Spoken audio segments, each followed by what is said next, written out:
Welcome to my channel. And this is English Podcast Station. Have you ever been listening to someone speak English and you just feel completely lost? You know, like you can understand a few words here and there, but the whole thing just kind of goes right over your head. Or maybe you've had that experience where you want to say something, even something pretty basic, but you just can't seem to find the right words. It's like they're hiding somewhere in your brain, but you can't quite grasp them. Yeah, exactly. It can be really frustrating, especially when you're just starting out with English. So today, we're going to dive deep into something that's absolutely essential for anyone at the beginner level. Simple English conversation practice. Right. And we're going to focus specifically on the relationship between listening and speaking, how those two skills actually work together and reinforce each other.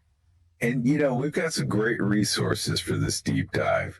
We've got notes from this awesome podcast called Better English for You with Podcasts.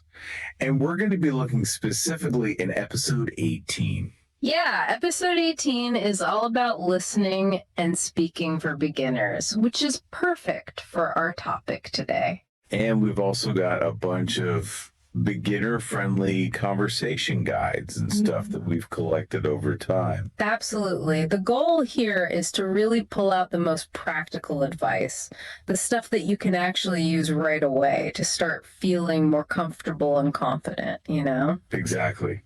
We want to make this as actionable as possible for you, our listener, so you can take what you learn here and actually start using it in real-life conversations. Right.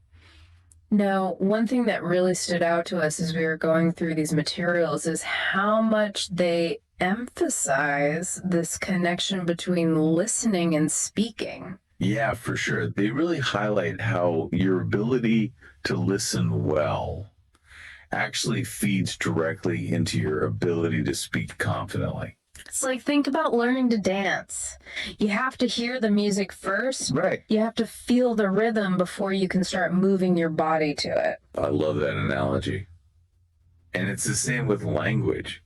You have to be able to understand what you're hearing before you can start producing it yourself. And those simple conversations, those basic exchanges, are really where it all begins. Yeah, absolutely. So let's dive into the nitty-gritty here. Let's talk about the structure of a simple conversation. Yeah, let's break it down. What are those fundamental building blocks that someone who's just starting out needs to have in place? Exactly. What are the absolute essentials? Well, first and foremost, you've got to have those greetings and introductions down pat. Right. You know, like, hello, hi, good morning, good evening. Those are your icebreakers. They're how you initiate contact with someone. Yeah, they're like the opening move in a conversation. Exactly. And a little quick tip here. Hello works pretty much anywhere, but hi is a bit more informal. So you'd usually use it with people you already know or in more casual settings. Oh, that's a good distinction. I never really thought about that before. Right. So after you've said hello, it's time to move on to asking and answering simple questions. Yeah, that's how you really start getting to know someone. Right. And some of those key questions are, what's your name? Where are you from? And of course, the classic, how are you? Those are like the go-to questions for starting a conversation. Exactly. And they're the ones you'll hear and use over and over again. So it's good to get comfortable with them early on. Now, along with those basic questions, you also need a core set of vocabulary and phrases to work with. Yeah, that's like your toolkit for communication. Exactly. And at the beginner level, you want to focus on those high frequency words, those words that come up all the time in everyday conversations. So like what kind of words? Well, things like yes, no, please, thank you. Those are your politeness markers.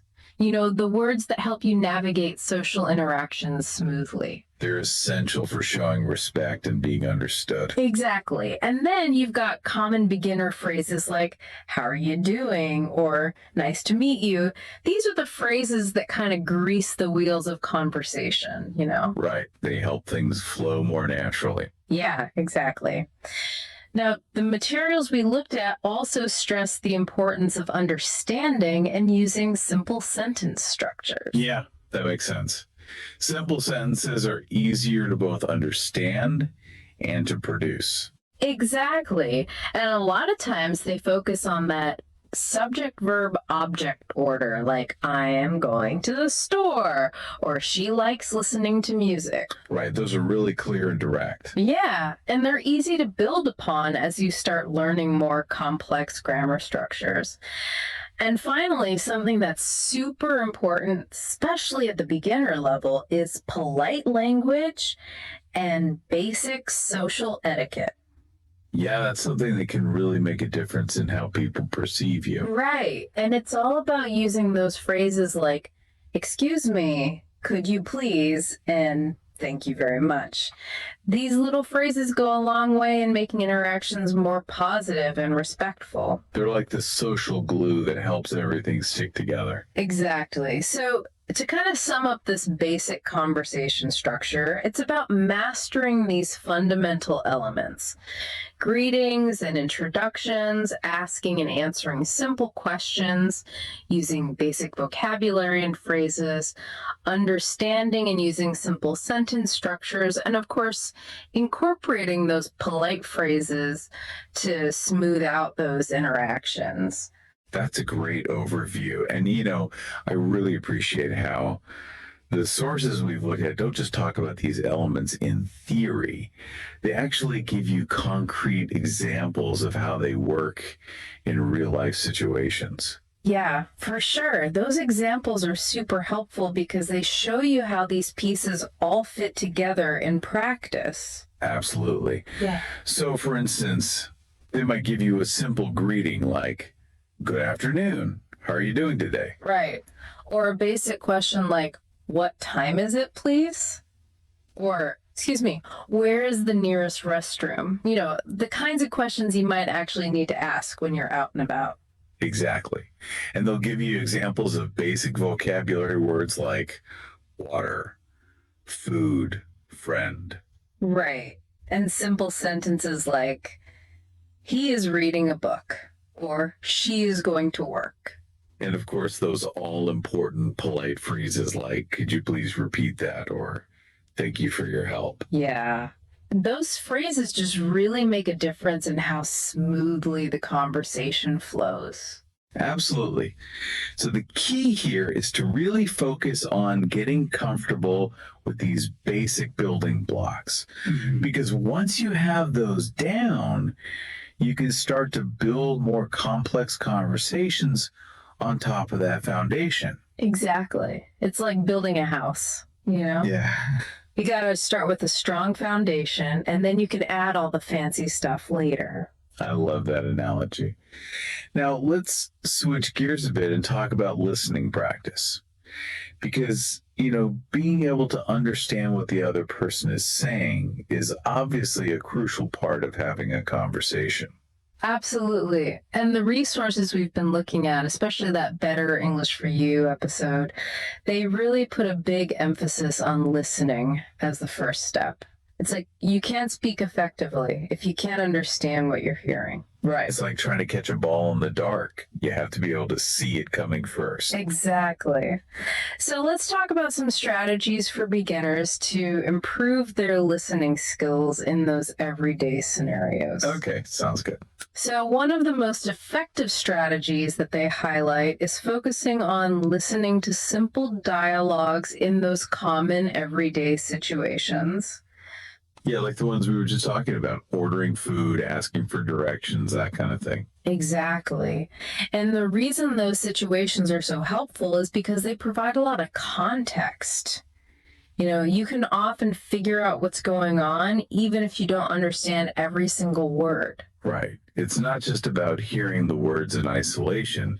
It's about understanding how they fit into this situation. Yeah, exactly. And that context can give you a lot of clues about what's being said. Now, another really helpful strategy is to focus on identifying the key words and phrases in what you're hearing. Well, that's a good tip. So instead of trying to understand every single word, you're kind of picking out the most important pieces. Yeah, exactly. So, for example, you might focus on the nouns, which are the people, places, and things being talked about, Right. and the verbs, which are the actions. And then any common expressions or phrases that you might recognize. So even if you miss some of the smaller words, you can still get the gist of what's being said. Right. It's like you're focusing on the main points of the conversation rather than getting bogged down in every little detail. Yeah. Now, another really helpful strategy is to use the context to help you understand the meaning. Yeah, that's what we were talking about earlier, right? Using the situation to help you make sense of what you're hearing. Exactly. So pay attention to where the conversation is happening, who's speaking, and their tone of voice. All of those things can give you valuable information. It's like when you're watching a movie in another language and you can kind of follow the plot, even if you don't understand all the dialogue. You're using the visuals and the actors' expressions to fill in the gaps. Yeah, that's a great analogy. And it's the same with real life conversations. You can use your knowledge of the situation and the people involved to help you make educated guesses about what's being said. Now, another strategy that the materials talk about is active listening. Okay, what exactly does that mean? So, active listening is all about really focusing your attention on the speaker and not letting your mind wander. You know, like sometimes you're listening to someone, but your mind is already thinking about what you're going to say next or what you're going to have for dinner. Oh, yeah, I do that all the time. We all do it. But with active listening, you're really trying to be present in the moment and pay attention to what the other person is saying. And one way to do that is to mentally ask yourself clarifying questions as you're listening. Like, what did they just say, or what are they trying to tell me? Exactly. And you can also try to summarize what you've just heard in your own mind just to make sure you're understanding it correctly. Oh, that's a good idea. And finally, something that I think is really important, especially for beginners, is paying attention to pronunciation and intonation. Yeah, for sure. Because those elements can really affect your comprehension. They can. Because sometimes if a word is pronounced differently than you're used to hearing it, you might not even recognize it. Exactly. And intonation, which is the way your voice rises and falls when you speak, can also convey a lot of meaning. Yeah, it can tell you whether someone is asking a question, making a statement, or expressing emotion. Right. And it's something that beginners often overlook, but it's really important to start paying attention to those nuances of pronunciation and intonation early on. Okay, so we've talked about a lot of different listening strategies. Yeah. But I think it would be helpful to give our listeners some concrete examples of what they might actually hear in those everyday scenarios. Yeah, good idea. So let's imagine you're at a store and you want to buy a shirt. You might hear the shop assistant say something like, "How much does this cost?" Or, "Excuse me, do you have this in another color?" Right. Or if you're at a cafe ordering food, you might hear, "I'd like a coffee, please," or "Can I also get a small sandwich?" Exactly. And if you're asking for directions, someone might say, "Excuse me, could you tell me how to get to the train station?" Or, "It's straight ahead, then turn right at the traffic light, Those are really helpful examples. And I think it's a good idea for beginners to familiarize themselves with those common phrases. Yeah, absolutely. Because the more you hear them, the easier it will be to recognize them in real life conversations. Exactly. So, to kind of summarize the key takeaways for listening practice, it's all about immersing yourself in simple, everyday English, Right? focusing on those core words and phrases, using the context to help you understand the meaning, and really paying attention to how native speakers pronounce words and use intonation. Couldn't have said it better myself. Okay. Now let's flip the script and talk about speaking. How can beginners actually start speaking more confidently? Yeah, let's get to the good stuff.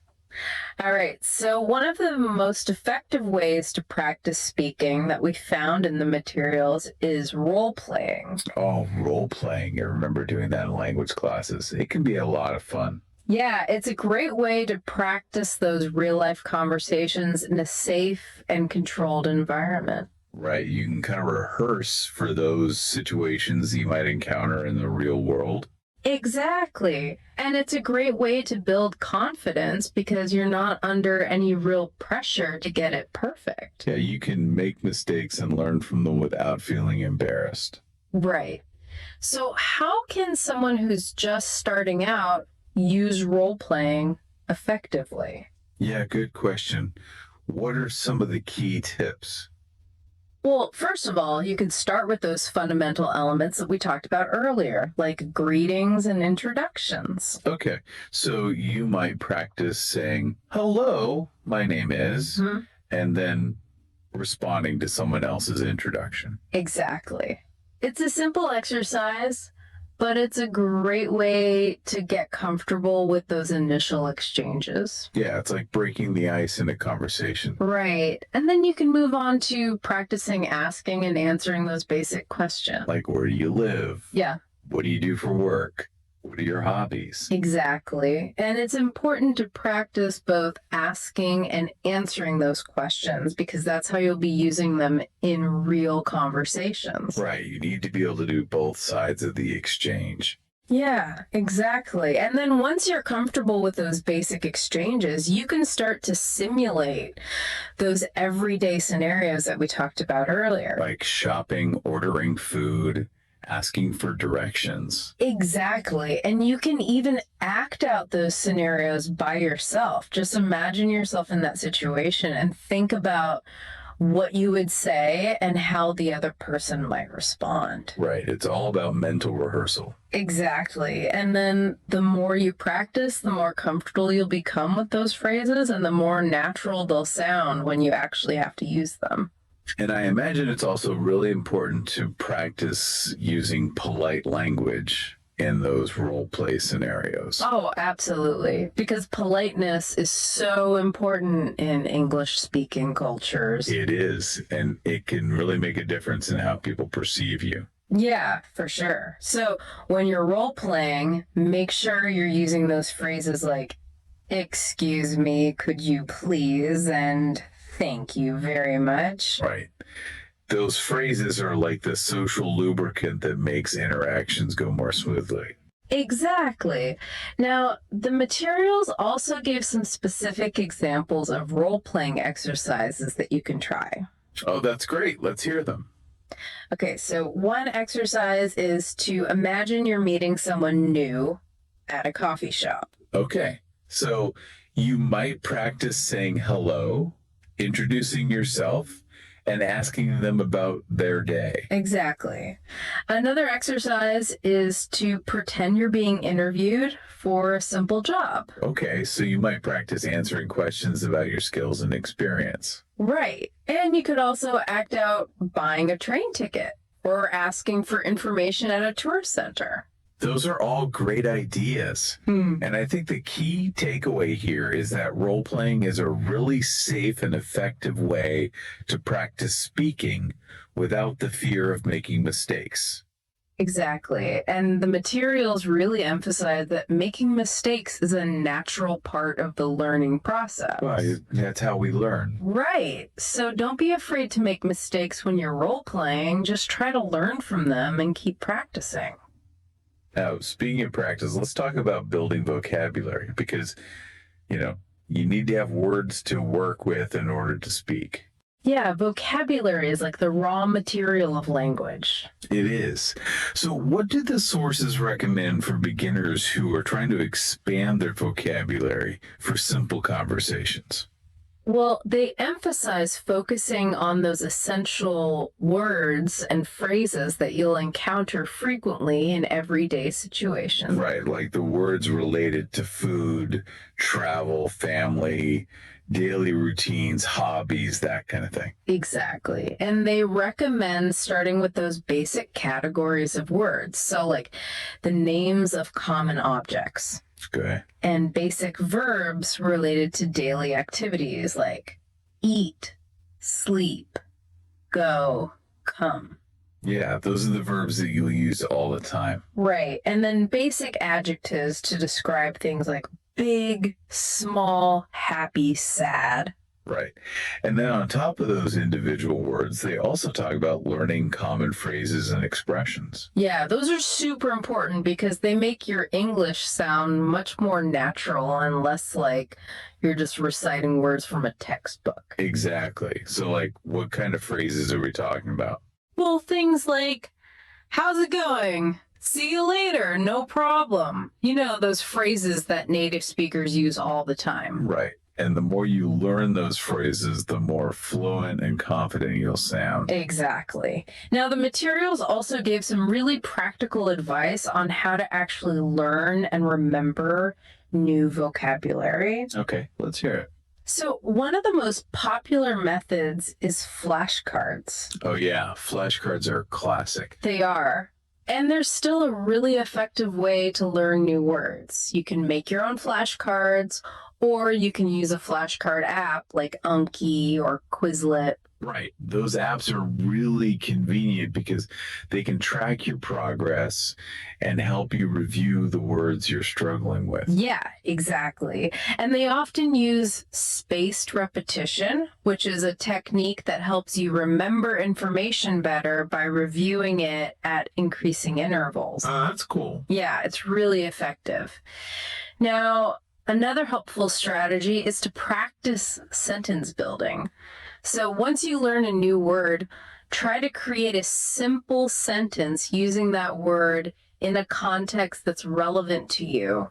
That's a great way to make sure you're actually understanding the word and how to use it. Exactly. And then, of course, you can also try to incorporate those new words and phrases into your role-playing practice. Yeah, that's a great way to put them to use in a more interactive setting. Exactly. Now, the sources also gave some specific practical tips for vocabulary building. Okay, let's hear them. So, one tip is to create your own lists of words related to topics that interest you. Oh, that's a good idea. So if you're interested in travel, you might create a list of words related to airports, hotels, transportation, that kind of thing. Exactly. And then another tip is to practice saying new phrases aloud every day. Right, because the more you say them, the more they'll become second nature. Exactly.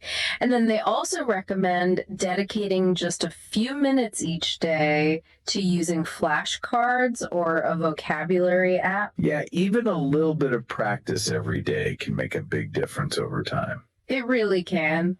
And then finally, they recommend trying to write simple sentences using your new words. That's a good way to test your understanding and to see how the words fit into different grammatical structures. Exactly. So to sum up the key takeaway for vocabulary building, it's all about being consistent and finding ways to actively use those new words and phrases in different contexts. Right. The more you use them, the better you'll remember them. Absolutely.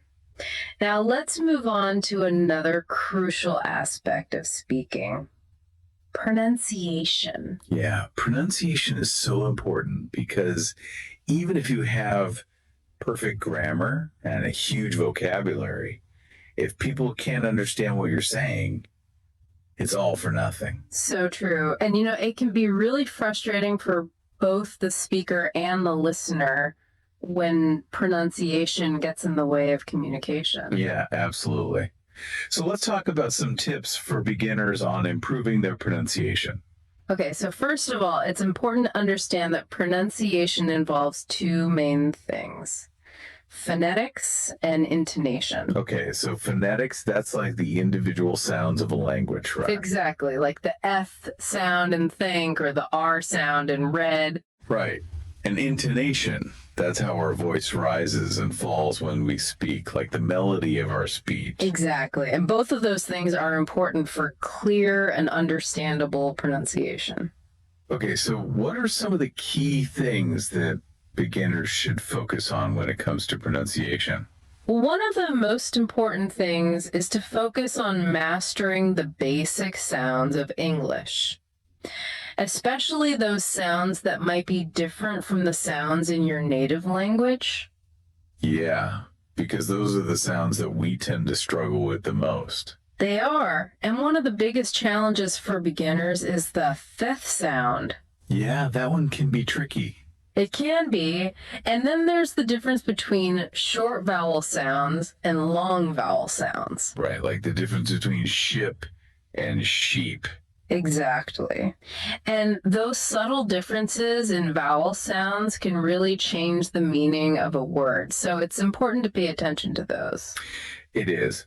Now, on top of the individual sounds, they also talk about word stress and sentence intonation. Right. So word stress is about which syllable in a word you emphasize. And sentence intonation is about how your voice rises and falls over the course of a sentence. Right. And those things can also affect meaning and comprehension. They can, because, for example, if you put the stress on the wrong syllable in a word, it can change the meaning of the word completely. Oh, yeah, that's true. And if your intonation is off, it can make it sound like you're asking a question when you're actually making a statement, or vice versa. Yeah, those subtleties can be really important. Now, what are some practical techniques that beginners can use to work on their pronunciation? Well, one technique that's really helpful is called shadowing. Shadowing, okay. What's that? So shadowing is basically listening to a native English speaker and then trying to repeat what they say at the same time. Okay, so it's like you're following along with them, trying to match their pronunciation and intonation as closely as possible. Exactly. And it's a great way to train your ear and your mouth to produce those sounds correctly. Yeah, it's like you're mimicking a native speaker.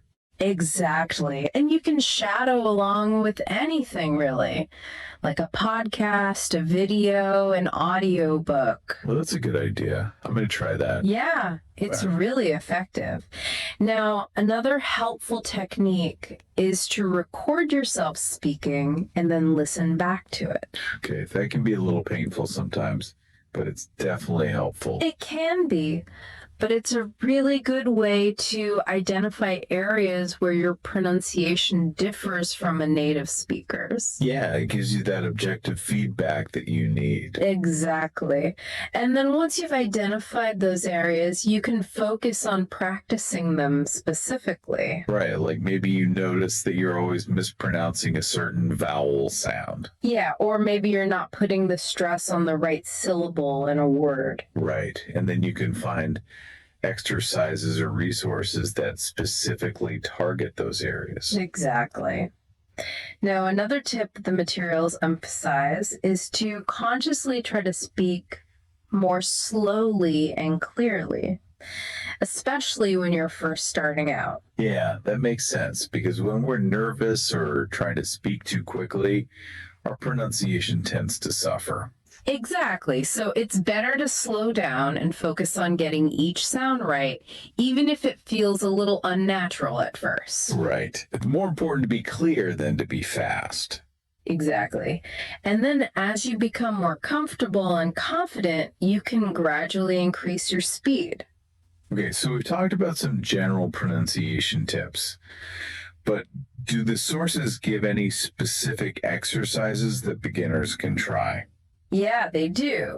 So, one exercise is to find lists of words that contain those sounds that you find difficult. Okay, so like if you're struggling with the th sound, you might find a list of words that all start with th. Exactly. And then you can practice saying those words over and over again until you get them right. Right. Repetition is key. It is.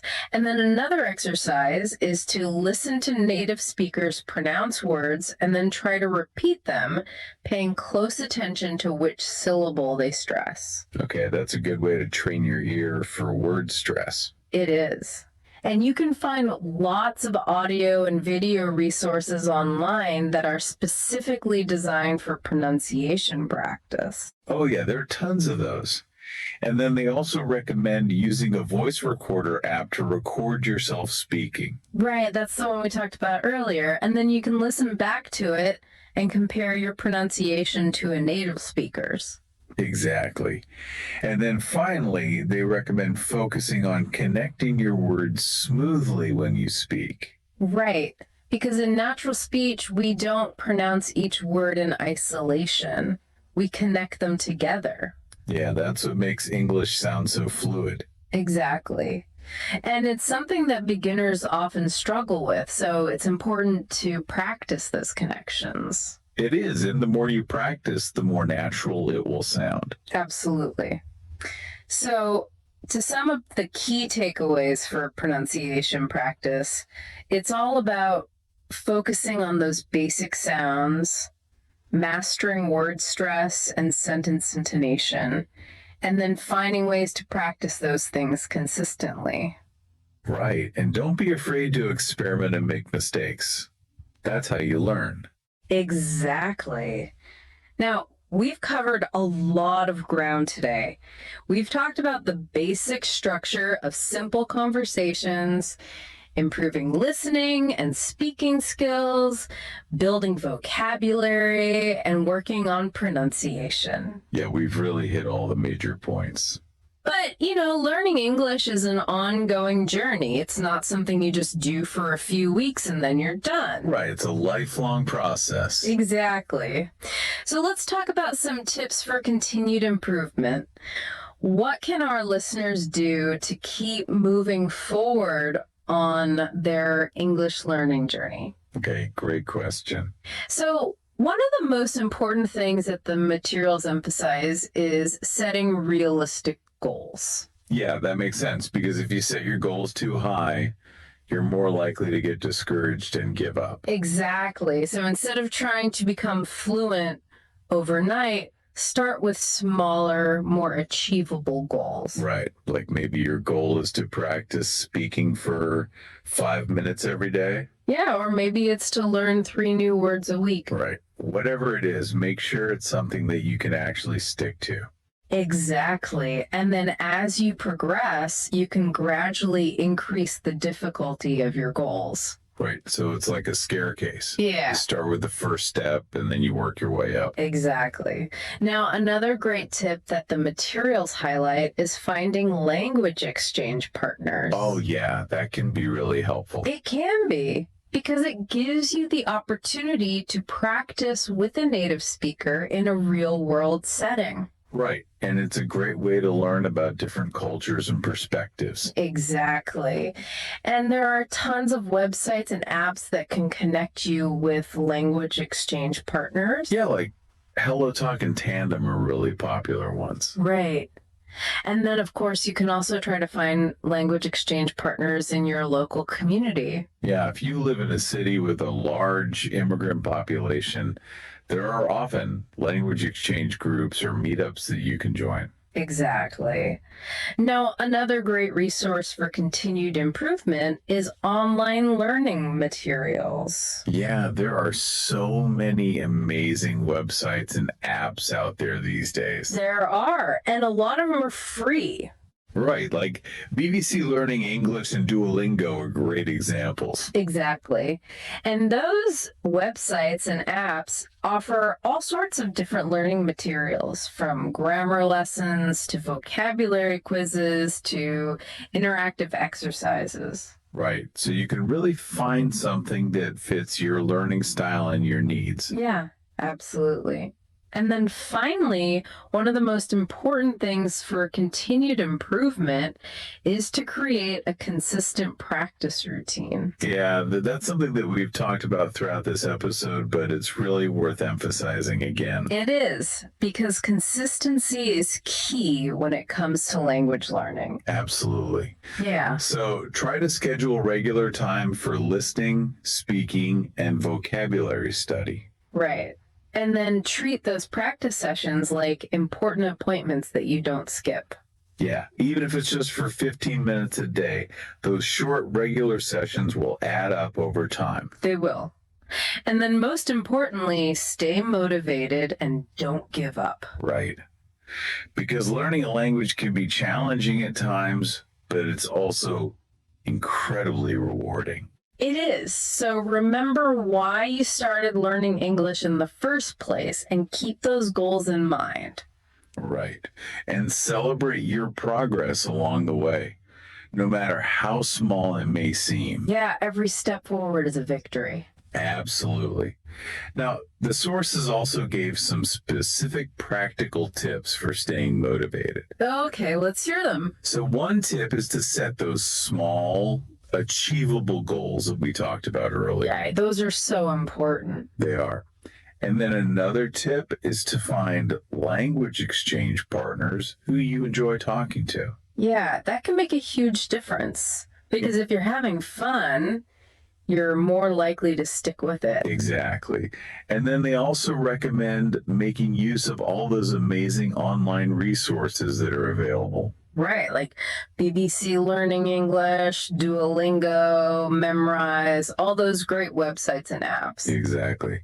And then finally, they recommend treating your practice sessions like important appointments. Right, put them in your calendar and stick to them as much as possible. Yeah, make them a non-negotiable part of your day. Exactly. So to wrap up this section on continued improvement, it's all about setting realistic goals, finding ways to stay motivated, and making practice a regular part of your routine. Right. And remember, even small, consistent efforts will lead to big results over time. Absolutely. So to recap our deep dive into simple English conversation practice for beginners, we've covered a lot of ground.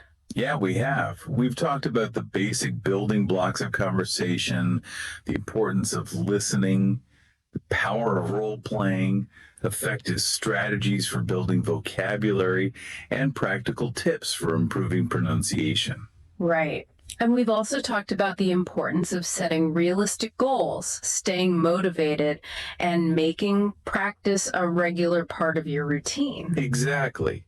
And the key takeaway from all of this is that mastering simple conversations is truly the foundation for building fluency and confidence in English. Yeah, it's the starting point for everything else. It is. And by focusing on these core areas and implementing these strategies, anyone can start having more enjoyable and successful conversations in English.